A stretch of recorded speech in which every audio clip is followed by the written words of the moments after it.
ආදර සම්බන්ධයක් කියන්නේ හරියට අධිරාජ්‍යයක් පවත්වාගෙන යනවා වගේ වැඩක්. අධිරාජ්‍යයකට අලුතෙන් රටක් අල්ලගන්න යටත් කරගන්න ඕන වුණාට පස්සේ ඒ සඳහා ඒ අධිරාජ්‍යයා ලොකු මහන්සියක් දරනවා. සමහර වෙලාවට දහස් ගණනක් ජීවිත අලුත් රාජ්‍ය අල්ලා ගැනීම වෙනුවෙන් දන් දෙන්න සිද්ධ වෙනවා. එහෙම කළා රාජ්‍යයක් අල්ලගත්තට වඩා අමාරුයි අල්ලගන්න රාජ්‍ය යටත් කරගෙන පවත්වාගෙන යෑම හැමදාම.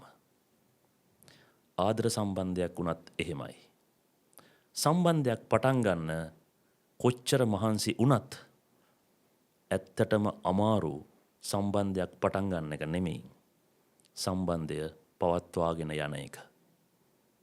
ඒ නිසා රජෙක් රාජ්‍යයක් දිනා ගන්නව හා සමානවම මහන්සියෙන් කැපකිරීමෙන් නම් ඔබ ආදර සම්බන්ධයක් දිනාගන්නේ සම්බන්ධය පටන් ගන්න දරන මහන්සියට වඩා වැඩි මහන්සියක් දරන්න සිද්ධ වෙනවා ඒ සම්බන්ධය පවත්වාගෙන යන්න.